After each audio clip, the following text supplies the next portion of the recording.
TV with 1 million eyeballs across the globe. Connecting schools, universities, industries, and corporate houses.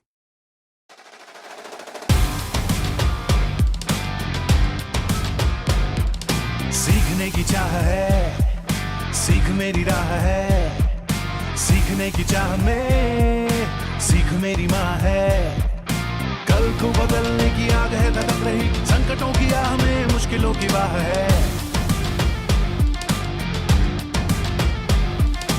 लक्ष्य को साधने गांडीव तैयार है, मुश्किलों की आंख में मेहनत का बाण है।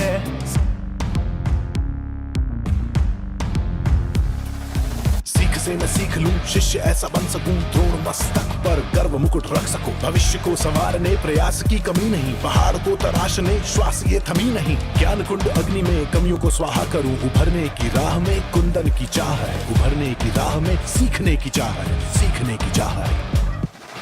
लक्ष्य को साधने गांडीव तैयार है, मुश्किलों की आंख में मेहनत का बाण है।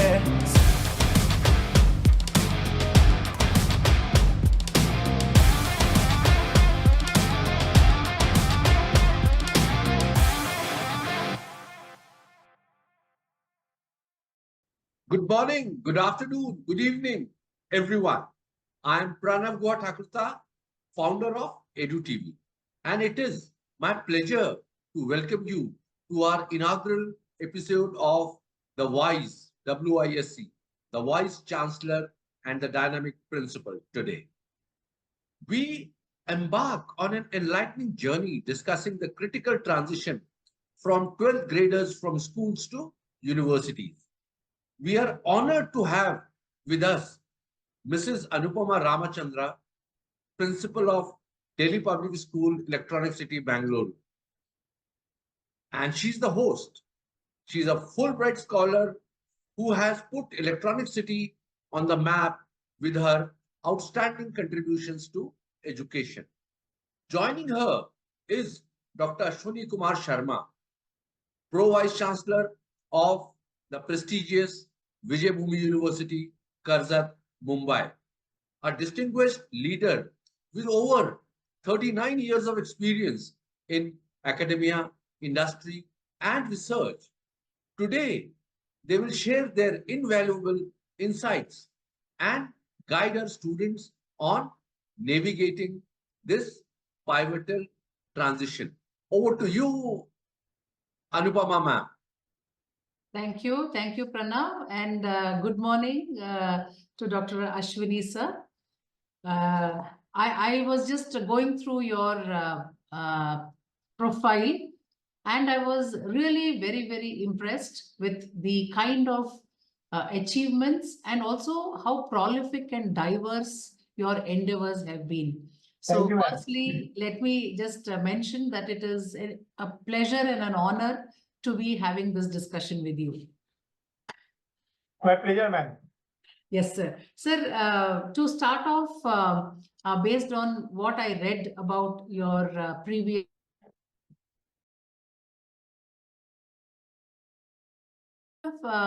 led and been a part of multiple joint working groups in countries like Japan and Israel. Can you please discuss with us the outcomes of these collaborations in terms of how the education system works in these countries to prepare students for an unknown future? I think a very valuable question raised by you, especially in the present scenario, when we have been talking about NEP 2020 and where we have been talking about rollout of the NEP 2020.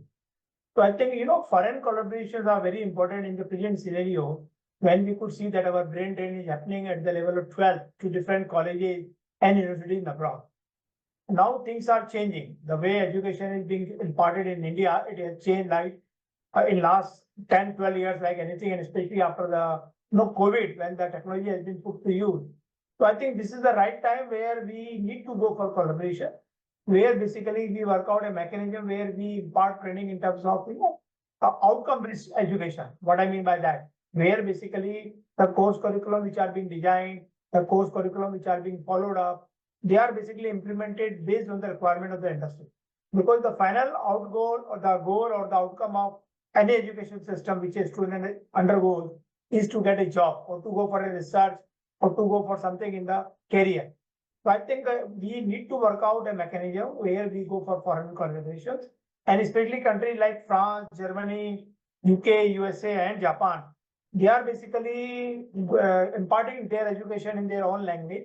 One of the most important things which we have even included in our NEP 2020 also, that is promotion of the mother language. And secondly, what is more important is that the course being designed, they are more skill oriented. They are more of research oriented. They are more of outcome based. Outcome or industry oriented. So I think this is the reason that we definitely need to impart and training and education to the students, and we have to go for the foreign collaboration. And now even the government of India has allowed to have foreign universities also in India, and even the foreign universities can have a collaboration with Indian universities also. Thank you so much, sir. I think what I clearly understand is that you also feel that educating children in their mother tongue has a great impact on the quality of their learning. And also you mentioned that international collaborations do have an impact in ensuring that children, they acquire skill-based education. Perfectly right now. Thank you, sir. Sir, also there are many voices in the educational arena which keep talking about how we are overemphasizing on a connect between schools and universities, because they feel that when we were studying, nobody thought of it, and we somehow managed to move from school to university and take our education further in the higher education organizations. So I would like to know from you a quick answer that how important do you believe the connection between schools and universities is ensuring a seamless transition for students from secondary to higher education? No, I do appreciate this query and this question, because see, what is happening is, when we were there, I remember we were only told that you have to become engineer, doctor, or maybe you have to take science, or you have to take commerce or arts. Now platform is open to for any stream. Even you can do wonders in any stream. You can be a kingmaker or you can be a champion in sports, you can be a champion in arts, you can be a champion in Sanskrit, whatever it is. So now fields are open. Even music is very much open nowadays. So I think there has to be some synergy between school education, especially the 10th education, the 12th education, and the college education. And that's the reason in the new education policy also, the government has been emphasizing that we must start cultivating students in such a way that they are able to change over to the college education the moment they move to college education. See, what happened is once we are up to 10th or 12th, I remember we were not knowing outside the outside the family what basically system is. But nowadays things are changing very much, especially after the impact of the social media and after the impact of the technology. So I think definitely we have to start grooming students from 10th onwards, where we have to cultivate in such a way that whatever education they are earning or they are learning in school, they get benefit of that in terms of skill development. I remember I am a committee member with the Government of India in drone technology course curriculum designing. And there we are working out that in the 10th, if he does some course, he will get some certificate. If he does some course of more than 90 hours, he will get some diploma, then advanced diploma. And if he does a course for some particular credit, he will get even the PG diploma or the degree. So what I'm trying to say is that now there is an emphasis that from 10th onwards, the students should start developing skills which become part and parcel of his qualification degree or the higher education. He can get or she can get credit transfer to the higher education. Thank you, sir. And yes, the new initiatives of the Government of India now, we are having skill education actually from grade 6. We're introducing skill education, and you rightly mentioned that the 21st century learner is faced with a lot more choices than we had when we were students. And that is the reason why a very strong connect between schools and university is required. Now, taking this question further, in your experience, sir, what are some effective strategies which can be used to strengthen the partnerships between schools and universities so that the student preparedness for university level studies is better? See, I think to make partnership between the school and college education or the university, I think it is a win-win for both the institutions, that is the school level as well as the.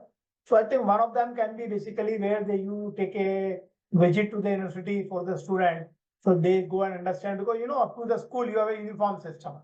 Now when you go to the college, there is no uniform system generally. I remember that after 12, when I have gone to the university or the college, I was very surprised to see there is no uniform system. So what I'm trying to say that we have to basically bring the student to that level of college or the university, where we try to teach them that here once you come, you have to take your own decision. You have to start picking up your own subjects. It is not like that your parents will tell you that you learn only economics or you learn only English or mathematics. So once you go to the college, that's the reason the place where I am working, we say we are the first liberal professional university, because we allow student to join into the education system in the college, and then he picks up the subjects based on his or her choice, or depending upon the merit he or she gets. For example, if I am doing engineering, I have a choice to pick up music also as one of the subjects. So the credit of the music will also be taken into consideration for the award of the degree. And this is the beauty of the NEP also, where we are saying that let's give the freedom to the student to basically join or become the leader in one of the subjects where he or she feels comfortable. Now, secondly, on the other side, universities also shall try that they visit the colleges or the schools and basically try to bring awareness to the students about what is happening in the world. Because see, it's a very dynamic system. Nowadays we have been talking about online education and all. Now there is a concept that drone education will become mandatory for everyone. So things are changing very fast. Technology changes every year. So I think somewhere we have to bring the faculty who are there in the university or college to the schools also, to share their experience in terms of what is expected from a school going student once he or she comes to the college. Thank you, sir. I think you addressed, both ways. What should schools do and what should universities do, so that there is a stronger connect and the children get the benefit of this collaboration. Sir, like I told at the beginning of our conversation, that your profile is very interesting, because it is very diverse and very prolific. So I would like to ask a question about your personal experience. Can you please discuss the interplay between your technical education and your experience in leadership positions within both academic and governmental organizations? And how is it helping you now that you head an educational institution?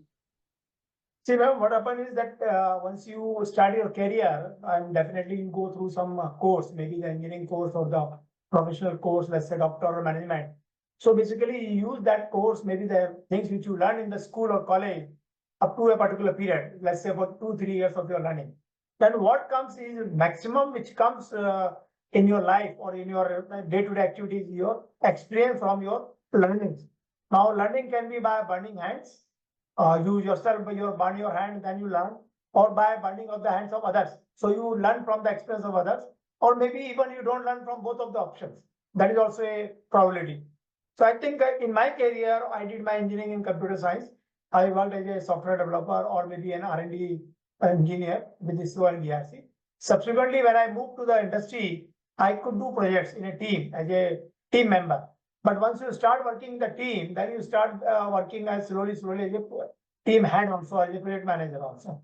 And that gives you a lot of skill sets, which include your communication, which includes your leadership, which include your, taking care of your team members, family, within the team also. And then what is more important is, taking decision, which is most lagging in the bureaucratic system. We are basically going by the rules and procedures. And sometime, or maybe major of the time, we don't take decision looking into the fact that there can be a blame on you. So somewhere you have to take a decision. I remember when I was the Director General with the Ministry of Electronics and IT, I took a decision, let's diversify into activities which are related to the academics, which means we were conducting even online exams also. We started conducting online recruitments also. We started imparting courses which were beyond our expectation, and some even the skill sets course also. So I think somewhere you have to take a lead and you have to go away, different from what is happening in the routine life. This is more important. But of course, the basic knowledge which you gain or you learn in school or college definitely help you out in terms of your decision making. Thank you, sir. I think that was, a message that can go across not only to students, but also professionals like me. And I would also like to know this from you, that do you think that your continuous pursuit of education has impacted your approach to problem solving, decision making, or negotiation in your professional life? And would you advise professionals like me and, of course, students to take up a continuous pursuit of their educational journey? Madam, learning has no limit. I mean, no limit means no age boundary, any limitation, and it is a learning process. We can see that even the politicians who are coming to the politics for the first time, second time, they keep learning. And even the bureaucrats, those who are there, they once grow from joint secretary to secretary, they keep learning. So I think learning is a process which we never should go. And that's the reason we say always that skill yourself, that upskill yourself, and then reskill yourself. Why it is so? Because see, technology is changing, skill sets are changing. As on date, nobody talk about manual system. We have been talking about online system for file clearance also. So we need to keep on learning skills. Once we learn some skills, we have to upskill them, and subsequently we have to reskill also because of change in the technology change. As far as the skill sets which you mentioned are definitely required in the present youth, especially those who are going to join the job or who are going to make career. Because see, problem solving is the biggest problem, is the biggest challenge which we have been facing. Because we can go by routes, I mean process which are written in the books, but you have to go by solving the problem based on the past experiences. So I think complex problem solving is one of the major requirement of the skill set which is required in the country, even not in the country, in the globe. It is being required out of the, the World Economic Forum has given 10 skill sets which one should purchase. And out of that, I think complex problem solving is one of them. Then comes the critical thinking. When I'm saying the critical thinking, which means I have to think out of box. I have to think something other than what is happening in the day. I don't remember that before COVID, any of the faculty members, especially in the schools and especially in the government schools, they were aware of, using the technology for imparting online education. Now I think the scene has changed such a way that maximum teachers will prefer to go for online education because they have a comfort of working from home. So I think things are changing. Now similarly, creativity. That is very important skill set which is required, where you have to be more creative. You have to think of something that how to put the resources to the best use, how to come out with something which can be of help to everyone, society. Then the toughest job, especially in the industry, which we find, looking to the attrition rate, is the people management. How do you manage your team? How do you ensure that they are being retained with you, they work with you, there is a loyalty with them. Then comes the coordination with the both the customer as well as the within the team. That is very important. Then comes basically emotional intelligence. In the present scenario, when we are having 12 hours to 14 hours working, I think definitely office also become like a family. And definitely we are required to take care of the team, maybe the seniors, maybe the juniors.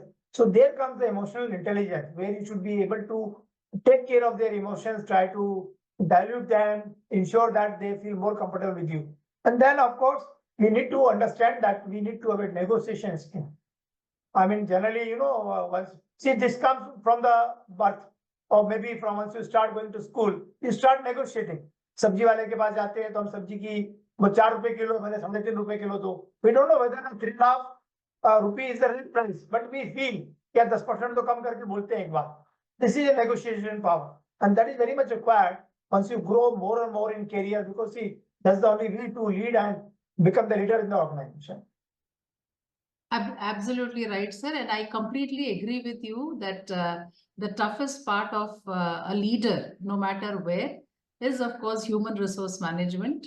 And if you know how to manage your team well with the right skills, and I think you will be able to lead the institution also. And my last question to you, sir, that given your extensive experience in various educational institutions, how do you perceive the role of higher education in preparing future leaders? Because they are going to be faced with the challenges of the fourth industrial revolution also. So how do you think that educational institutions can prepare future leaders? See this after the rollout of the NEP 2020 or declaration of the NEP 2020. Now I think every college, every university, they have started thinking in terms of industrial collaboration. So that is one of the most important components which are being plugged into the system. Secondly, there is a lot of emphasis on innovations. If you see, and this is the reason that because of innovation, a lot of startups are coming up in the system. And when I'm saying startup, they are basically the organizations or the young generation. They are not basically running for the job, rather they become the job giver. So I think things have made them to work like that. Now, third is more important is, once we are going for education system based on the new trend, every university, every college has been asked to start developing a skill set from the beginning of the career, which means the day he joins the school or college or the university, they are being taught one or the other skill, whether it is a communication skill, whether it is a thinking skill, whether it is a R&D skill, whether it is a the music skill, whatever it is. Purpose is that we have to start developing a skill set from the beginning of the education. It should become a part of the education, and that's the reason each and every skill set is basically given a credit also nowadays. That is most important which is happening in the present education system. हमारे जमाने में I remember ये कहा जाता था पढ़ो पढ़ो पढ़ो, अब कहा जाता नहीं पढ़ो, but साथ में multiple skills लेके आओ so that you can face the interview, you can answer, solve the problem. That is the basic difference which has come up in the present system, and I think things are going very well. And I think definitely colleges and universities have to give emphasis on skill development besides the academic education being imparted in the school or college or the university. Thank you so much sir. और आपने सही भी कहा कि सिर्फ पढ़ाई पढ़ाई पढ़ाई से अभी कुछ नहीं होगा. The 21st century learner should have a lot more skills, and you rightly pointed out about emotional quotient also, that how they have to develop the emotional intelligence also, so that they are able to manage themselves and of course their teams also. Sir, thank you so much for this conversation. It's been an absolute pleasure and an honor to be in conversation with you. And I do really hope that all the listeners and the audience of this conversation will get the message that it is a collective effort of schools and universities in preparing students for a future which is unknown. The only thing that is constant is how adaptable are they, and the responsibility lies with all of us to ensure that they are nurtured in a way that they are prepared for this uncertainty, and they will be able to adapt themselves for whatever the future holds for them. Thank you very much, sir, and thank you EDU TV for this wonderful opportunity. Thank you, Pranav, and thank you, Anupama ma'am. I think it was a very good session, and I'm sure this will be very much helpful to school-going and college-going students. Thank you very much. Very much. Thank you for joining us on this insightful episode of the Vice Chancellor and the Dynamic Principal. We hope the discussion has provided valuable guidance for our students, 12th graders, college passing out students, as they prepare for the next exciting chapter of their educational journey. We extend our heartfelt gratitude to Mrs. Anupama Ramachandra and Dr. Ashwini Kumar Sharma for their time and expertise. Their wisdom and experience are truly inspiring. Stay tuned for more episodes where we continue to bring you conversations with leaders who shape the future of education. Until next time, keep learning and stay inspired. Thank you so much, Anupama ma'am and Dr. Ashwini. Thank you. Thank you, Pranav. Thank you, ma'am.